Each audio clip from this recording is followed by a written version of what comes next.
All right, let us stand. And we have someone to lead us in a word of prayer before we get started. Ms. Water. Thank you, Ms. Water. Our most gracious Heavenly Father, we just thank you, God, for all that you do for us. And thank you for how you have just blessed us so richly in this community, Lord. We pray, God, that you will guide the decisions that have to be made by this board. We pray that you will give us wisdom. And Lord, that everything we do will be focused on what is good and what is best for children.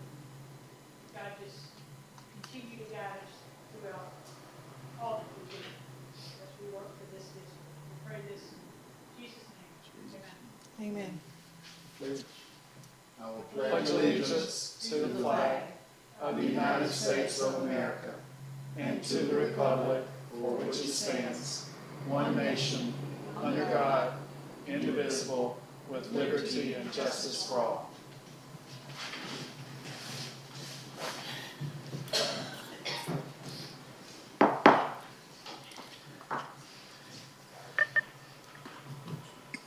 This meeting has been called to order, and welcome to the Monday, September the 21st, 2020 school board meeting. And for the record, those in attendance will be Carol Gibson, board members Carol Gibson, Bart Alford, Reggie Daniels, also remotely board members Susie Williamson and Sharetta Bell. Also present here in the district office, Superintendent Shirley Joseph, Mr. Isaac Goyette, Ms. Becky Bishop, Mr. Ben Killingsworth, Ms. Clara Floyd, Ms. Robin Hill, Mr. Travis Blue, and also Board Attorney Tommy Reeves advised he'll be running a little late today. All right. All right, first of all, the amendments to the agenda. We have 2.1 and 2.2. We'll be adding to the agenda. It will, the MCHS weight room equipment item will be pulled down and be item 5.7. 5.7.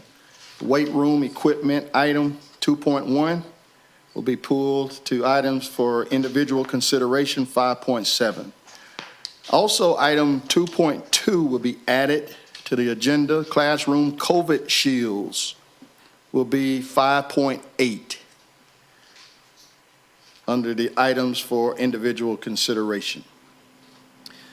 Do we have any public comment? All right, for the record, no public comment. Consent agenda items. We have a motion to approve. I move to approve the consent agenda items. All right. Second. All right, I have a motion by Ms. Carol Gibson, second by Ms. Susie Williamson. Would there be a need for discussion? All in favor? Ms. Gibson? Approve. Mr. Alford? Approved. Ms. Williamson? Approve. Ms. Bell? Approve. And I also approve 5-0 consent agenda items being adopted. Okay, items for individual consideration. 5.1 District Safety Report, Mr. Killingsworth.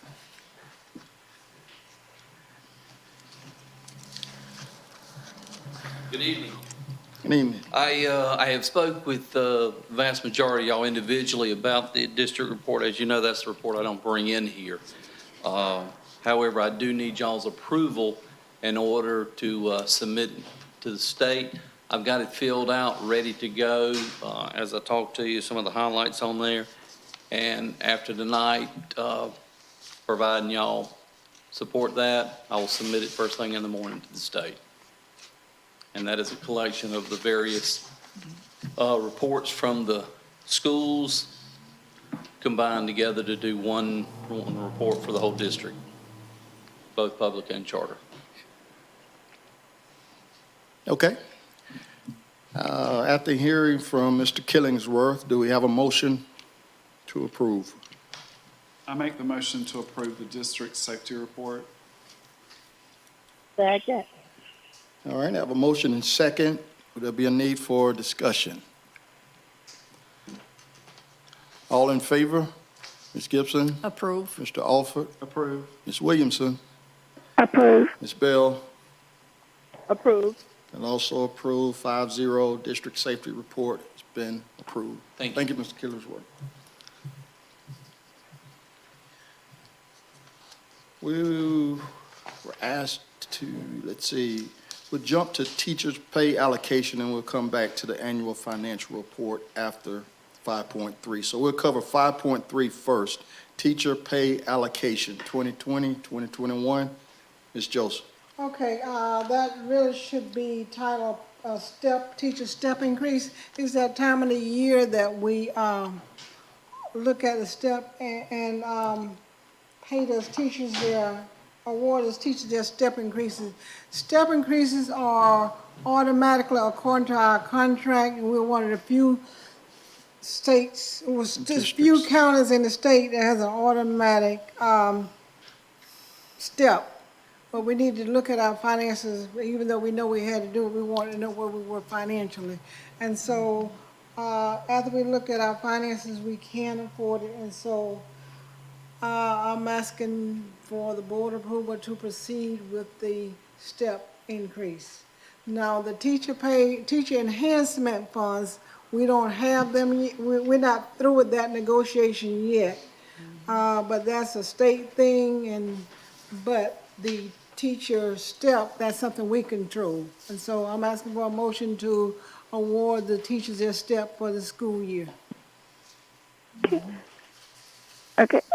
I'll make the motion to approve the step increases. Second. Second. Okay, I have a motion and a second for the step increase. Would there be a need for discussion? All in favor? Ms. Gibson? Approve. Mr. Alford? Approve. Ms. Williamson? Approve. Ms. Bell? Approve. And I also approve 5-0. Teacher step increase. Mr. Chairperson, been approved. also piggyback onto that, the administrators, I did not request the administrators get their raise until the teachers got their raise. And so at this time, I'm also requesting that the administrators be given their raise for this year. All right. Ms. Williamson and Ms. Bell, did y'all catch that? Yes, sir. Okay. Yes, yes. Board members, do we have a motion? I make the motion to approve the administrative step increase for this school year. Okay. Do we have a second? Second. All right, I have a motion by Mr. Alford, second by Ms. Gibson. Would there be a need for discussion?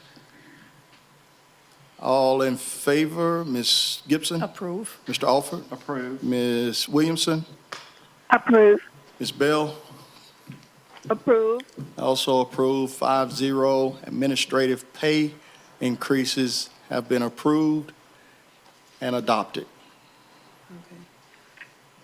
Ms. Joseph, Yes, will ma'am. this also, under the teacher approval, did that also cover non-instructional personnel? I did not say it, but I want to, I was gonna ask him to amend that motion to include non-instructional also, Okay. all union. Okay. I guess we could just make a motion to, a separate motion. Approve the, I- okay. Well, I'll make the motion to approve all the non-instructional personnel step increase. That was my Second. mistake, I'm sorry. It's all right. That's okay. All right, I have a motion and a second. Would there be a need for discussion?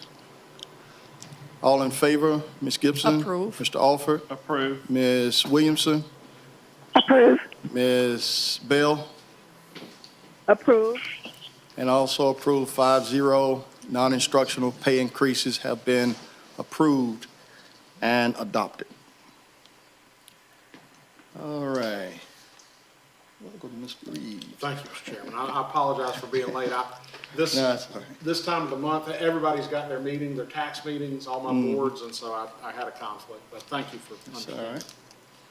All right, we're back. We Okay. covered 5.1 and 5.3, but we're going to piggyback to 5.2, the annual financial report. Ms. Joseph. Okay, we're gonna adjust that a little bit. I do have a report, but it's not our standard annual finance report.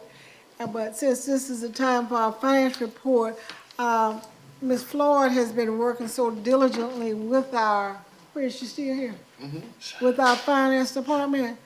And I would be wrong to take this sunshine from her, so she needs to make this announcement.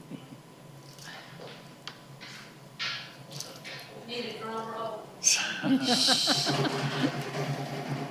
With Mike Vincent's help, we reached the point on completion of we've not completed the AFR, but we've reached the point where we've completed Fund 100.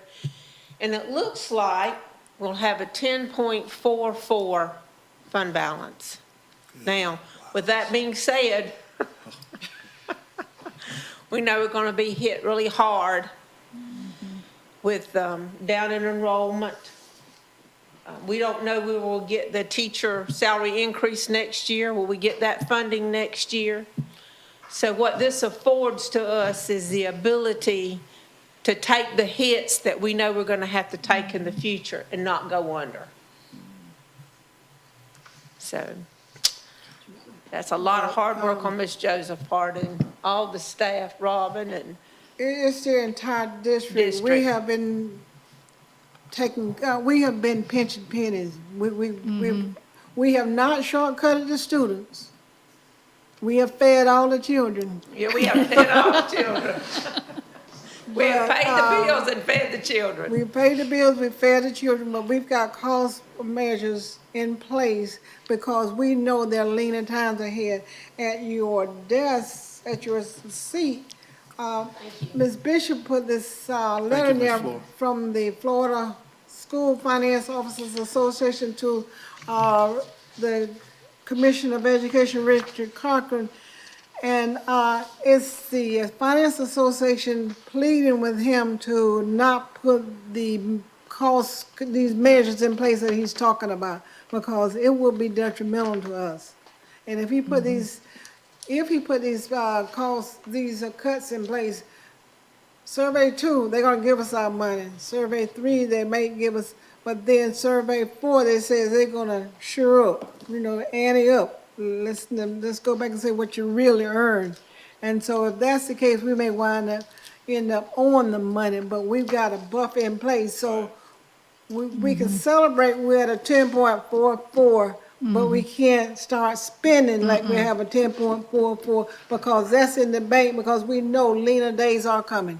And you're looking at the updated numbers, we're down 103 kids. Yes, So that would be probably around $700,000. 800,000. 800, so that's a percent of the 10% right there. Yes. So, but I'm glad we have the 10%, that's great. And that says a lot for us not filling positions and watching the enrollment and operating the schools within what they generate, which what we've said from the beginning, but. It's been a district-wide effort of maintaining this and putting these cost-saving measures in place. Because if we wouldn't have had that 10%, it would be scary of what It's days would be in. very scary. Yeah. So that's good news, Ms. Yes, Floyd. Yes, it is. Very good news. Thank you. We appreciate you pinching pennies, believe me. So what is the timeline on the new teacher pay deal? Okay, we're supposed to have something to, Robin, can you speak on that better than me?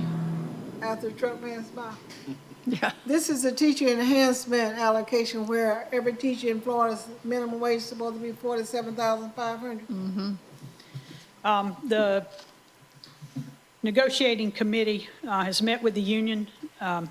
We have not been able to come to an agreement on how that's supposed to be divided up.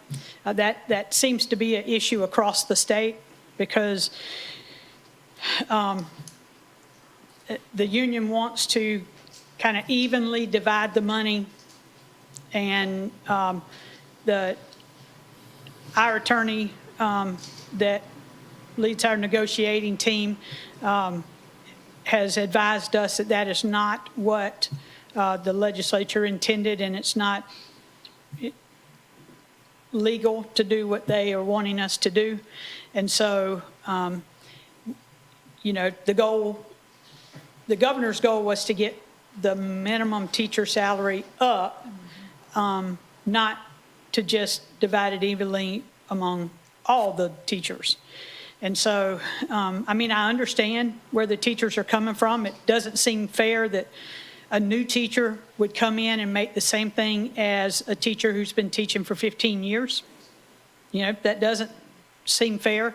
But unfortunately, the way that it's set up in statute, the governor's goal was to get the minimum teacher salary up, whether it impacted the teachers who've been here for a while or not.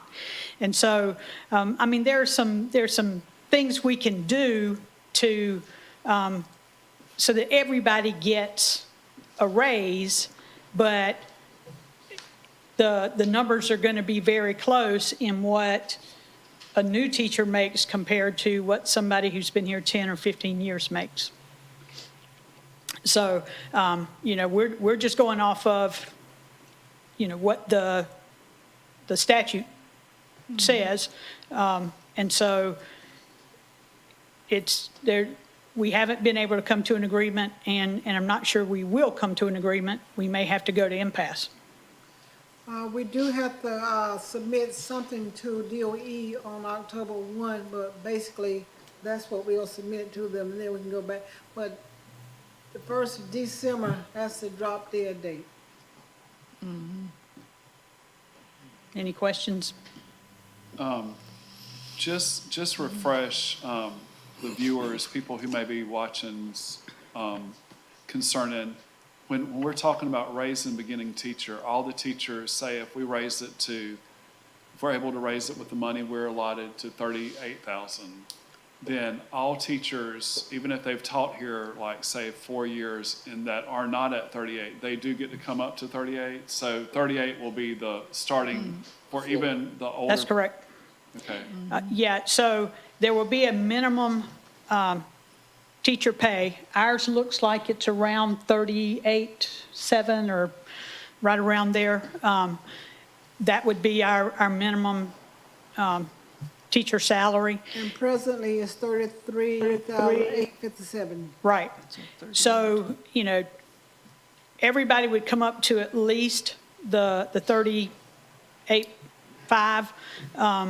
And then anybody who's right there on the cutoff, they have to get at least a 2% raise. So for some of them, you know, they may have been right there at 38.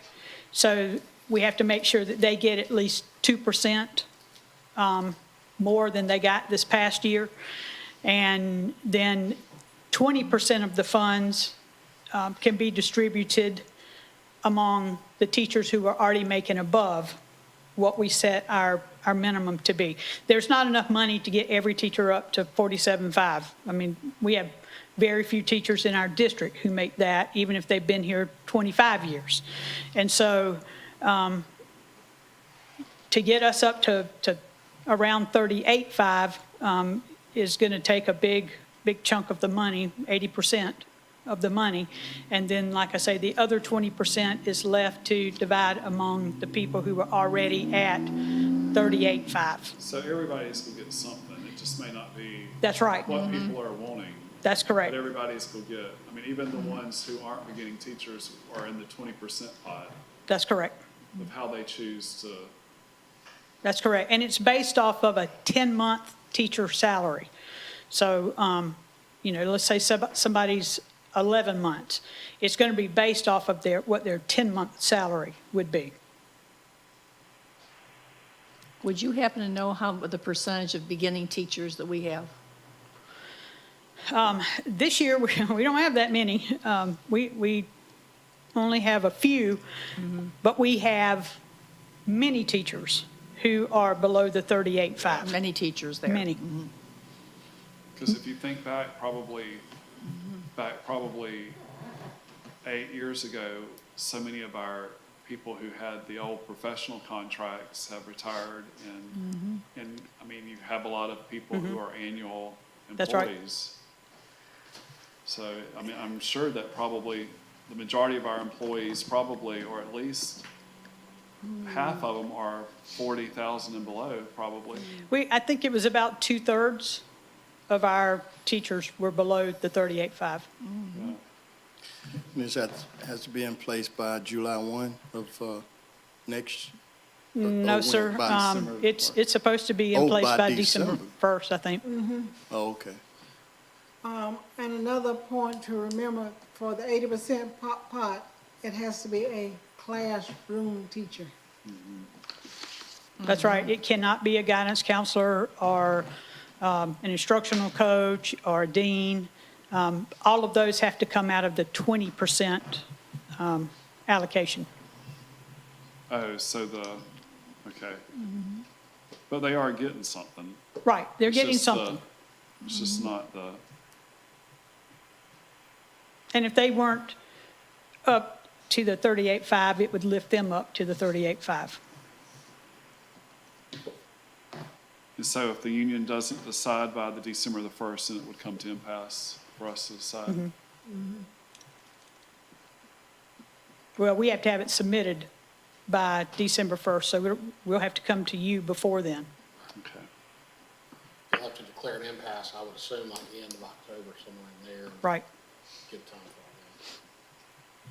all We'll be meeting again to negotiate on, I think it's October the 2nd. Well, maybe they'll decide on what they'll do where it doesn't have to go to that, because that's not, it won't be a good thing to go through, but. No, but we don't want to be in a position where we're required to pay back money to the state Or lose because it. we distributed it incorrectly. Right, or could you lose it if we don't have it in? Well, that's what I'm saying. We'd have to pay it back to the state Right, out of our general fund. right.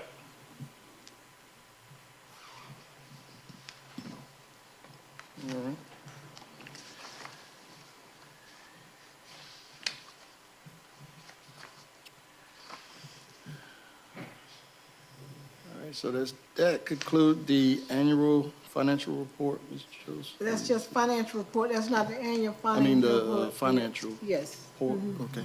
He'll be bringing that in When he- another month, some other meeting. Okay. Okay.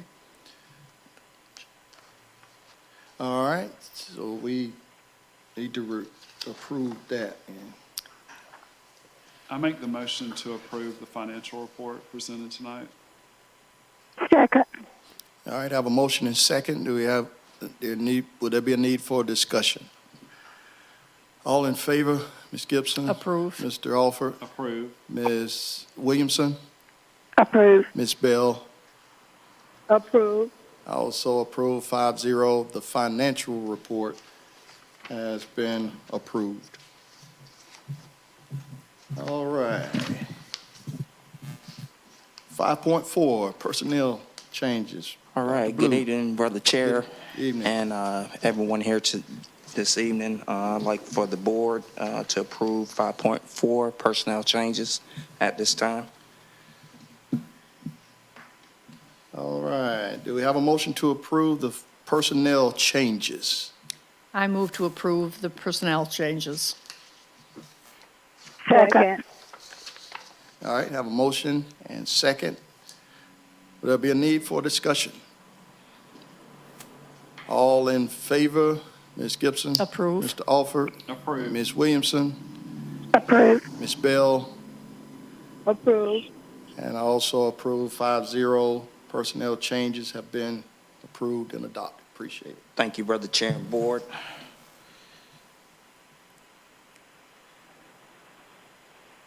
You have anything else need to come before the board? I didn't- 5.5.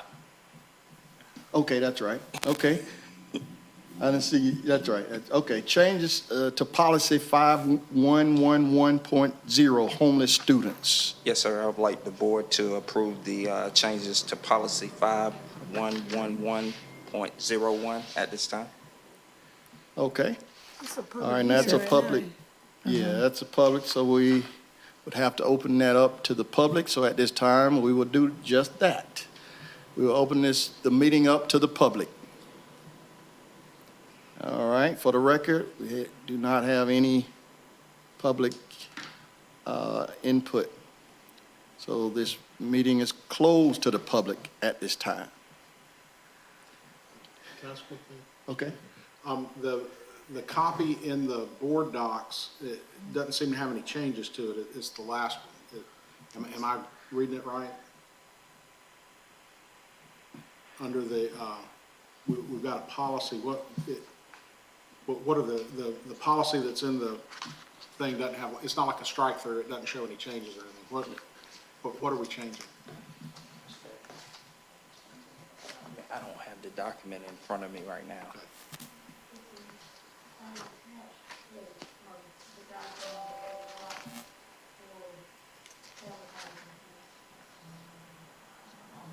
Because this was printed out in This is the, old 2019. one, 'cause it said revised.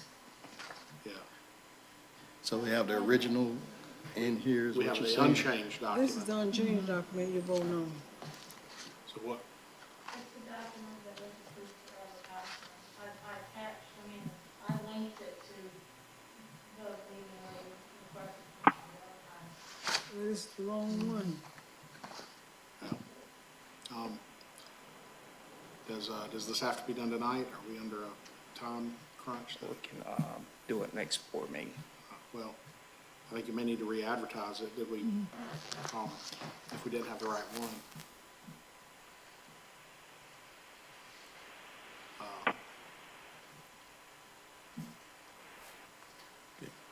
Yeah, I would say that we're not under a time crunch for it. Legally, we probably have to. Yeah, I think we do, and probably the best way is to, you know how to do a red line copy on that, is to show the changes is probably the best way, and then that way it's obvious Gotcha. what everybody's doing. But those things happen, I mean, you know, they happen, I've done it myself, so.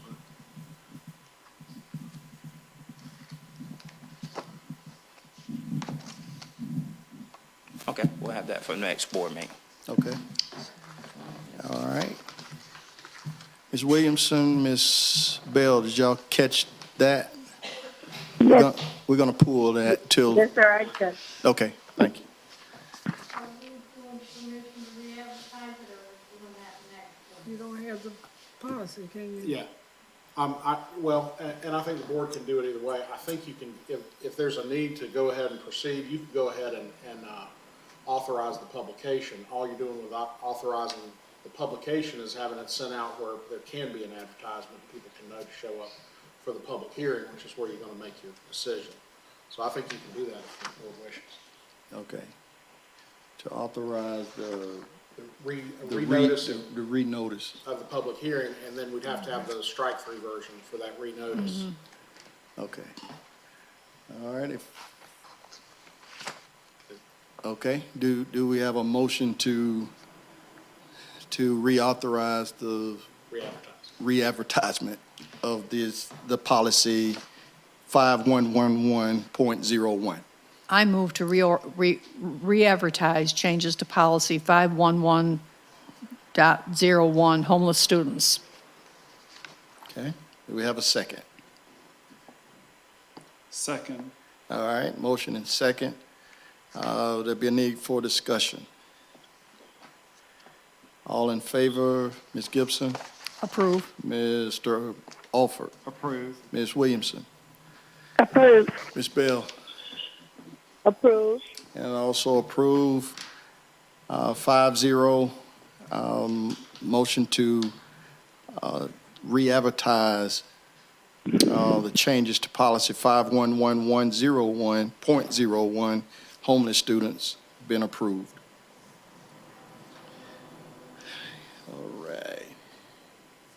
All right, 5.6, revisions to calendar, Ms. Joseph. Mr. Chair, on revisions to calendar, we're asking you, on our calendar, we had October 9th as a teacher work day. That was also our homecoming. when COVID came about, they had to shift their football calendars, and homecoming is actually October 2nd. But after consultation with the city says because of CDC's restrictions that we can't have a parade. That was one of the big reasons we were taking that day off. Now, in hindsight, we look, October 9th is the last day of FTE. We need every child we can get counted. And so we need to be in school during FTE time. And so we're asking to move that October 9th day to October 16th. And it will be a teacher work day. I mean, non-attendance for students, but everybody else need to come to school. All right. Revisions to the calendar. Do we have a motion? I make the motion that we change the teacher workday to October 16th. Second. All right, motion by Ms. Williamson, seconded by Ms. Bell. There'll be a need for discussion. All in favor? Ms. Gibson? Approve. Mr. Alford? Approve. Ms. Williamson? Approve. Ms. Bell? Approve. Also approve revisions to the school calendar. Been approved and adopted.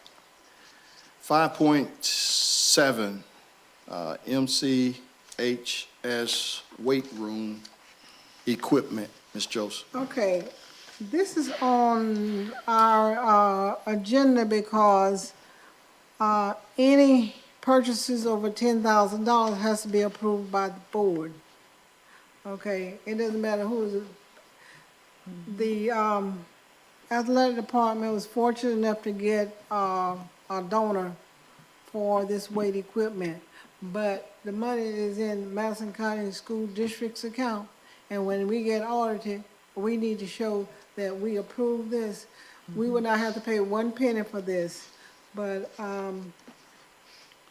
these are the 3 bids, and I think he went with the $46,000, $215 bid. And so we need permission for the athletic department to proceed with this purchase. And they will be paying 100% of it. So the recommendation is the low bid, Yes. which is the power lift. And that's what the Connor money Athletic was. I product. mean, that's what we were given.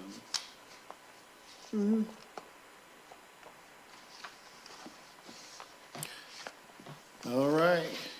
Do we have a motion to grant permission to purchase the weight room equipment to the Madison County High School?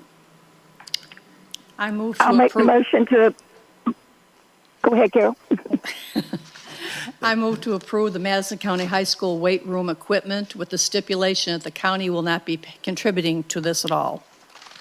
And it's the Connor Athletic Products bid, the low bid. It's the what? There are 3 bids, Power so lift. you gotta pick which bid. And I think it's number 1, the Connor Power. Athletic Products bid. Okay, let me get that. All right, which would involve the bid of $46,215. Yes, ma'am. Okay.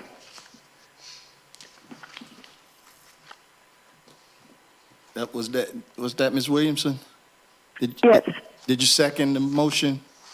Yes. Okay, all right. All right, I have a motion and a second. Will there be a need for discussion? I would just like to say that I think they're very fortunate, and I'm glad they were, to attain a grant such as this. It's a lot of money, and I'm glad to see that they're going to make good use of it. I think we should thank the person who did this formally in some type of way at a given time. Maybe the district or the football program needs to, and even the board could thank them, because it is, it's a nice thing to see someone who graduated from the high school make this type of donation back to the high school. And that's a lot of money for someone to just write a check to the high school for. So we need to be thankful and appreciative. I agree. All right. Any further discussion? All right, all in favor, Ms. Gibson? Approve. Mr. Alford? Approve. Ms. Williamson? Approve. Ms. Bell? Approve. And also approve 5-0, permission granted for the high school athletic department to purchase the weight room equipment. All right, 5.8, classroom COVID shields. Ms. Joseph. Okay, Mr. Chair, again, this was a bid for more than $10,000, so it had to come before you. And this fund, this will come out of either the GEARS or the CARES money. It's sneeze guards for the elementary, all the elementary classes, K through 3, K through 4, at Madison County Central School. It's not coming out of general fund. Okay, do we have a motion to approve classroom COVID shield purchase? I make the motion to approve the COVID shield purchases. Second. All right, motion by Mr. Alford, second by Ms. Bell. There being need for discussion on the matter. All in favor, Ms. Gibson? Approve. Mr. Alford? Approve. Ms. Williamson? Approve. Ms. Bell? Approve. And also approve 5-0. Motion has been approved.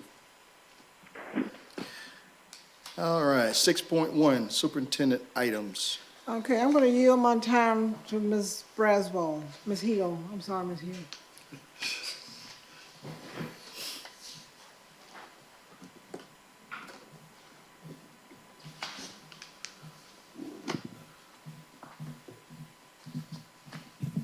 Okay, you have the numbers in front of you. I told you last time I have to update these numbers weekly with the Department of Education. We are seeing, or have seen quite a bit of changes from one program to another. We're trying to work with parents. We have now moved to the point where when parents request a change, they go through the school's IEP team, 504 team, or SIT team. And so the SIT team is the student intervention team for students who are struggling academically. And so what we do now is we refer them to the school. They set up an intervention team meeting or an IEP team meeting, discuss what's going on, why there's a problem, if it's, that the student needs extra assistance. The school is trying to provide that assistance to the parents. And then if the SIT team or the IEP team or 504 team feels like it would be better for the student to return to the school, then they have the option to do that. So we are, today we had a SIT team at the Central School that decided that there were 3 students after they met that they had tried several things to help the students and they weren't making progress. And so they wanted them to return to school and the parent agreed.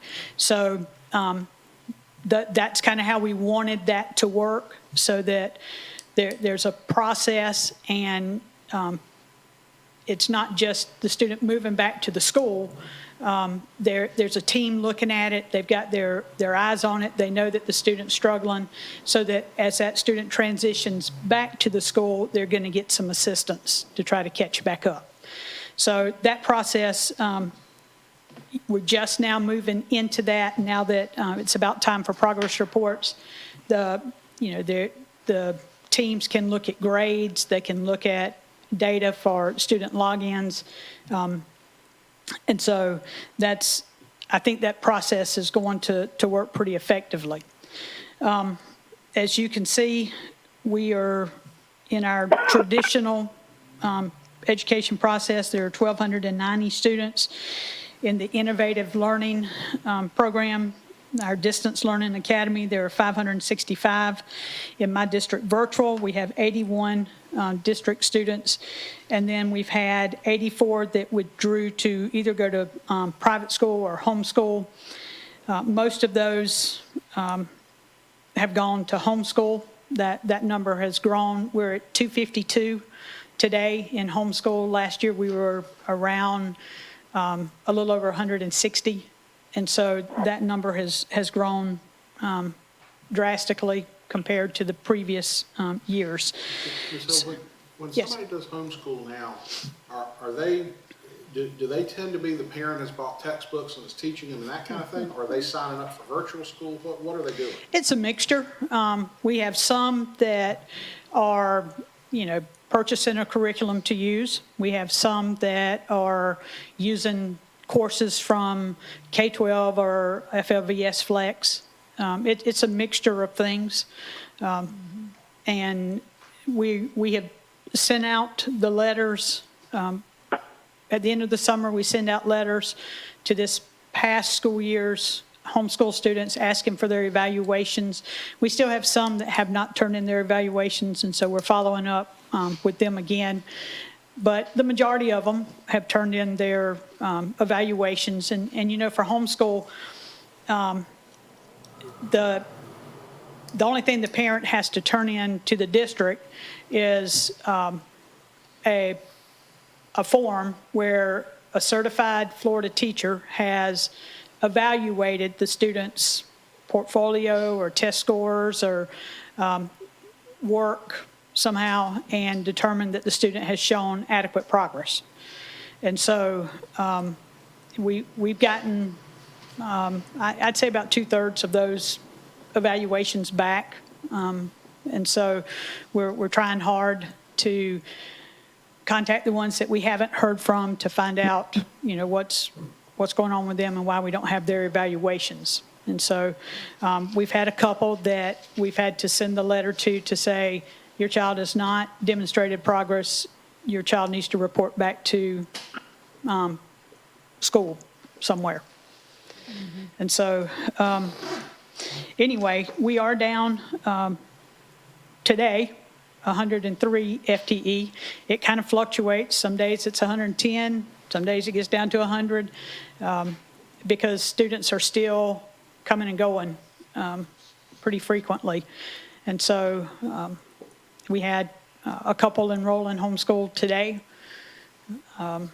We've just about gotten everybody back from homeschool that we think we can get. We've offered, again, the different options to try to see if some wanted to come back because some of the parents didn't realize what they were signing up for. Mm-hmm. Some of them, have come back and said, this was not what I thought it was going to be.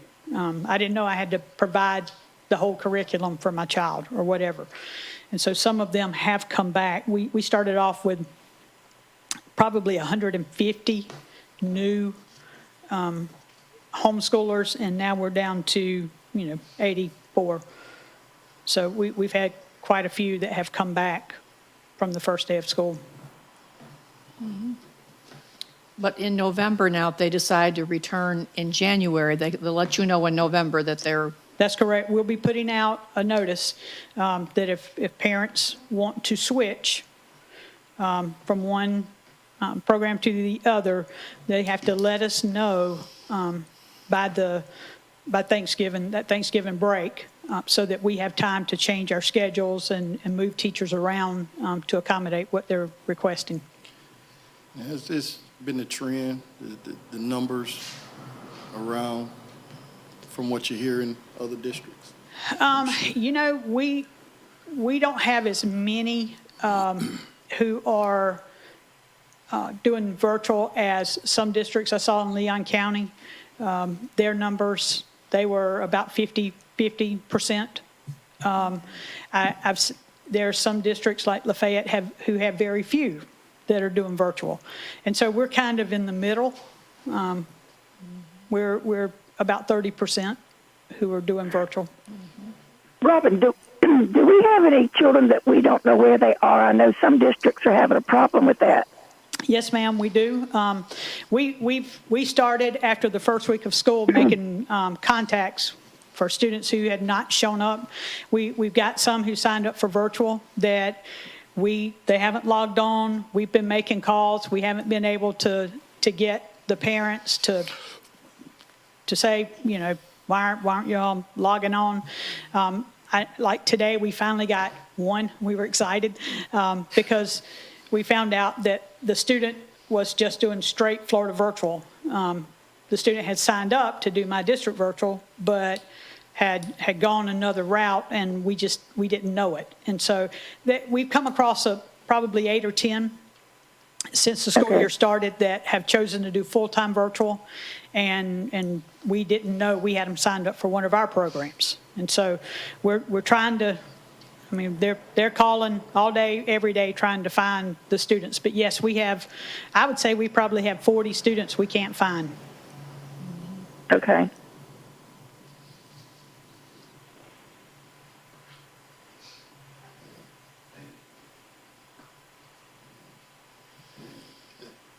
Is there a trend as far as are more kids wanting to come back from the virtual to the? Yes, we have more who want to come back to brick and mortar than we have who want to go to virtual. Now, we have had some that have requested since the school year started to go to virtual. Maybe, their child was in a classroom that had been isolated, and they decided, okay, I don't want any part of that. I want to pull my child out, whatever. At this point, we found out that we are not able, that we're having to use class size requirements for our distance learning classes. We did not realize that. We thought they would be like other virtual classes, and you could go over a few students here or there. We've discovered with a memo that came out last week that we have to meet class size requirements for distance learning, and so we are capped at many of the grade levels, and so we're not able to take the students into the distance learning program. So do you anticipate for the spring, you'll probably have more, that trend will continue? And more I expect in the spring to get probably half of these back.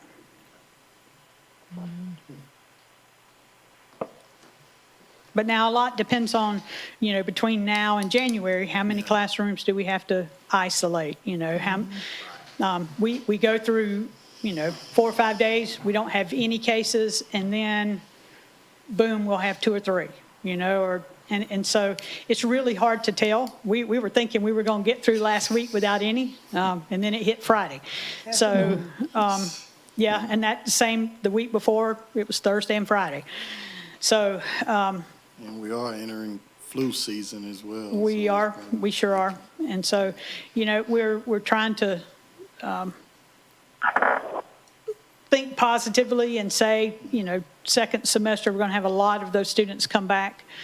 Progress reports are coming out this week. And so it might be when parents get progress reports, we get another flood of those wanting to go back. I don't know, but I look for second semester to probably be down to 1 teacher per grade level doing virtual.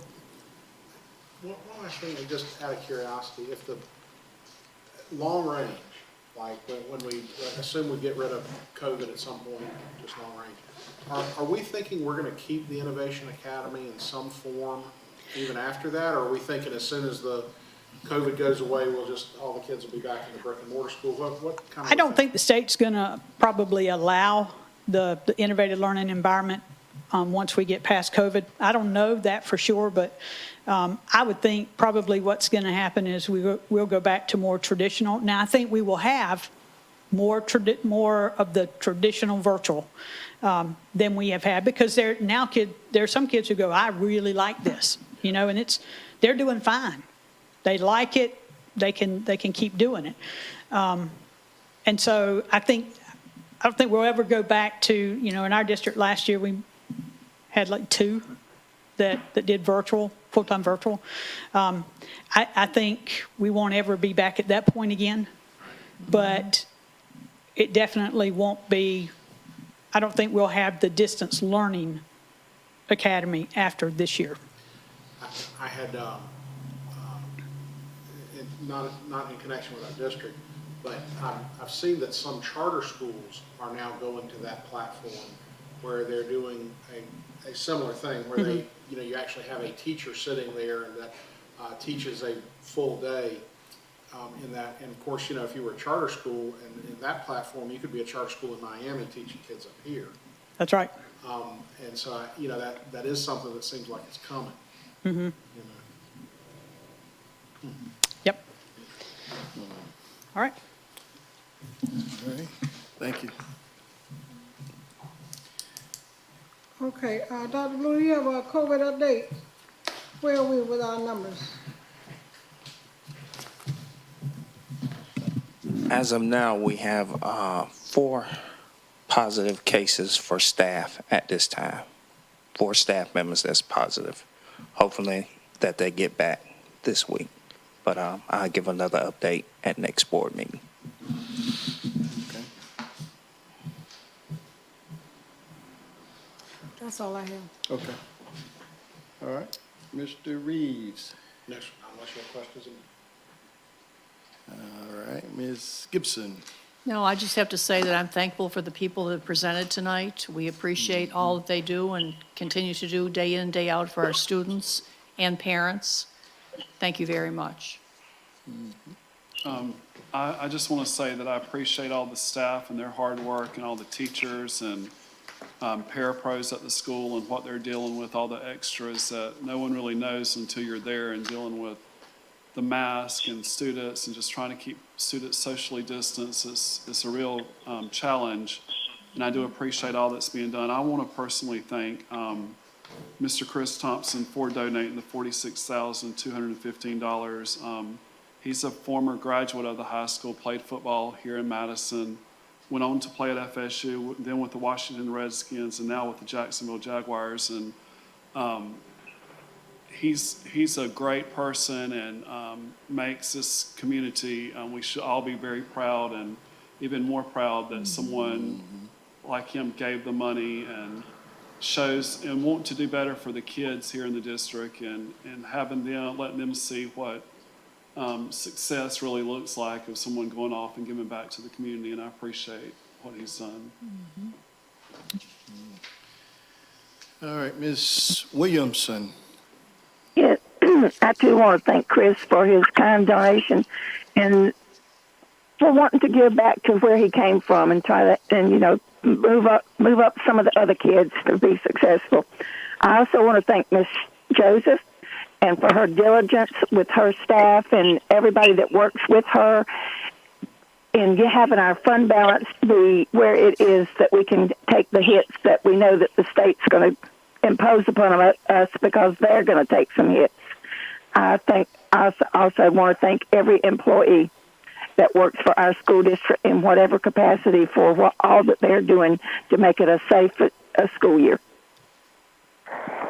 All right, Ms. Bell.